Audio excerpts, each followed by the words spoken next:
दोस्तों मैं हूं चेतना और इस वक्त की बड़ी खबर आ रही है मुलुंड वेस्ट से, जहां पर उपासनी हॉस्पिटल के बिल्कुल बाहर अंडर कंस्ट्रक्शन मेट्रो का स्लैब गिरकर बड़ा हादसा हुआ। इस हादसे में अब तक 2 से 3 लोगों के घायल होने की बात कही जा रही है। स्लैब सीधा कार पर गिरा, जिससे कार की हालत क्या हो गई उसकी तस्वीरें मैं आपके साथ साझा करूंगी।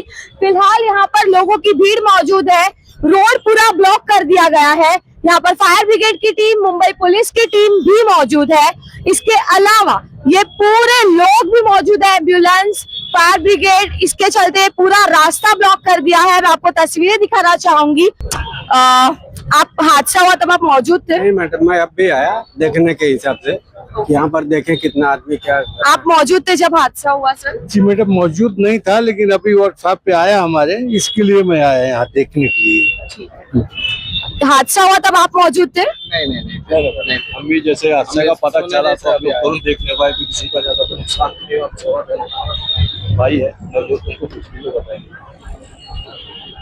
जब ये हादसा हुआ तब आप मौजूद थे सर?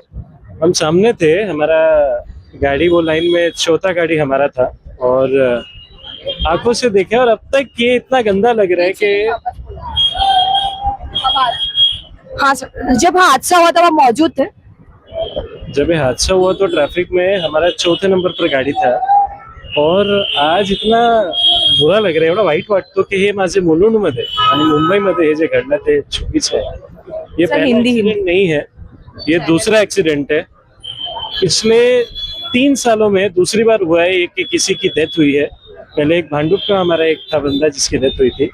आज रिक्शे में जो रिक्शा ड्राइवर था उसका पैर पूरी तरह से कुचल चुका है। एक जो पैसेंजर पीछे था उसकी जगह पर डेथ हो गई है। हमने सामने उसको हाथों से निकाला कि बच जाए उसकी जान, बट तब तक उसकी डेथ हो चुकी थी। और सामने हमारे ये जो बड़ा कंक्रीट का स्लैब है वो सामने गिरा, और ये MMRDA का जो कॉन्ट्रैक्टर है, मैं बोलना चाहूंगा कि उसको जल्द से जल्द अरेस्ट करो, उसको जेल में डालो, उसकी कंपनी पे ताला लगाओ और उसका लाइसेंस सस्पेंड करो, क्योंकि ऐसे लोगों को और ऐसी डेवलपमेंट तो मेरे मुल्क में मुझे बिल्कुल भी नहीं चाहिए। अधिकारियों के साथ एक मीटिंग हमको कर लेने दीजिए, फिर आप सभी को सर हादसा का कब पता चला है, क्या हुआ? 12 बजे के करीबन यह दुखद घटना हुई है। यह गर्डर जब गिरा तब 4 लोग इसमें घायल हुए हैं। एक नागरिक का दुखद मृत्यु हुआ है और 3 नागरिकों का बगल में ही जो उपासनी मल्टी स्पेशलिटी हॉस्पिटल है उसमें उपचार चल रहा है। 2 नागरिक यह स्टेबल है, तीसरे नागरिक को मल्टीपल फ्रैक्चर्स है और उस पर भी उपचार चल रहा है। सरकार की तरफ से किस तरीके से मदद की जाएगी?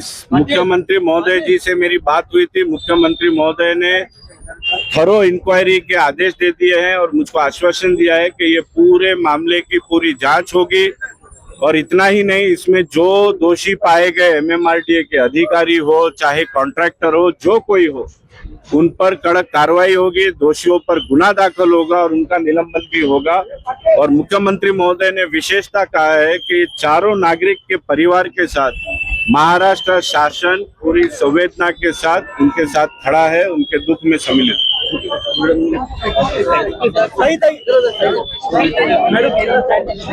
हम पूरे संवेदनाशील से यहाँ पे आए हुए हैं और हम इनके बारे में अभी में हॉस्पिटल हम लोग जा रहे हैं। यहाँ पे एडमिट है, हम उन्हें देखने के लिए जा रहे हैं। माननीय मुख्यमंत्री और उप मुख्यमंत्री एकनाथ शिंदे साहब को इसका सब डिटेल बताया गया है और वो राज्य सरकार के माध्यम से उनको मदद भी करेंगे। जिस तरीके से लापरवाही हुई है, जिस तरीके से घटना, जी हाँ, लापरवाही जरूर हुई है। ऐसी घटना नहीं घटनी चाहिए। इसमें जो दोषी है उनकी इंक्वायरी होगी, महाराष्ट्र शासन और मुंबई महानगर पालिका की तरफ से भी इसके ऊपर इंक्वायरी होगी। किस तरीके से सरकार कर रही है? सरकार अभी ऐलान करेंगे, वो उनका अधिकार है मुख्यमंत्री साहब का, वो इसकी जांच और इसकी माहिती लेकर के वो मदद करेंगे। अभी हम लोग उपासना हॉस्पिटल में आए हैं। यहाँ पे जो अभी 12 बजे ये जो मेट्रो के गर्डर के बारे में जो इंसिडेंट हुआ उसमें 4 जन यहाँ पे इंजर्ड हो गए, जिसमें 1 जन एक्सपायर हुआ है। रिक्शा में 3 जन थे, उसमें से 1 जन एक्सपायर हुआ है। एक ही घर के तीनों भी थे और कार में एक लेडी बैठी थी, उसका नाम दीपा मैडम है। वो अभी स्टेबल है और आधे घंटे के बाद वो घर भी जाने वाली है। तो जो 2 जन है उसमें वो अभी थोड़ा सीरियस हो रहे हैं और उनको आईसीयू में रखा है। उनके ऊपर मेडिकल पूरा ऑब्जर्वेशन और पूरा प्रोसेस, पूरा ट्रीटमेंट उनके ऊपर चालू है। उनके पूरे रिलेटिव्स यहाँ पे आए हुए हैं। रिलेटिव्स काफ़ी बहुत दुखी है। हमको भी देख के बहुत, मुझे खुद को भी बहुत दुख लग रहा है इस चीज़ का। तो और उनकी डिमांड है कि जो उनके घर के जो एक व्यक्ति उनका जो एक्सपायर हुए हैं, उनकी बॉडी उनको गांव में लेके जानी है। तो आमदार साहब ने तुरंत राजावड़ी हॉस्पिटल में और स्थानिक पुलिस स्टेशन में फ़ोन करके बताया कि पीएम होना चाहिए। पीएम होने के बाद में ये जो बॉडी है ये उनके गांव में दी जाएगी। और पुलिस स्टेशन में पूरा पंचनामा यहाँ पे प्रोसेस मेरे ख्याल से हो चुका होगा। तो इस तरह से हम यहाँ की पूरी परिस्थिति का से ले रहे हैं और यहाँ उनकी पूरी नज़र यहाँ पे है। तो ऑब्वियसली इसके ऊपर थर्ड पार्टी ऑडिट होगा। ये क्या हुआ, कैसे हुआ, कंसल्टेंट कौन था, कौन साइट इंजीनियर था, किसको काम दिया था, और जो भी इसमें दोषी है उसके ऊपर पूरी कार्रवाई की जाएगी। मैम, पहले बताया जा रहा है कि यही कॉन्ट्रैक्टर था जिसने भांडुप में मतलब जो पहले कोलैप्स हुआ था ब्रिज, इसकी पूरी इन्फॉर्मेशन लेके हम बात उस पर पहले एफआईआर हुआ था, उस पर कोई एक्शन ही नहीं लिया गया। इसके बारे में मैं जानकारी लूँगी क्योंकि अभी मुझे बोलना उचित नहीं है, मुझे इसके बारे में मालूम नहीं। पूरी इन्फॉर्मेशन लेके मैं आपसे तो ये है लोगों का गुस्सा, ये है लोगों का दर्द, ये है लोगों की तकलीफ, जो कि अपने सामने अपनी 4 गाड़ी के आगे खड़े हुए पैसेंजर को जब मृत पाके बाहर निकालने के टाइम उनको हुई है। ये दर्द हम उनके चेहरे पर साफ देख पा रहे हैं। लेकिन अब लोग कह रहे हैं कि हमें ऐसा डेवलपमेंट नहीं चाहिए जहां लोगों की जान जाती हो।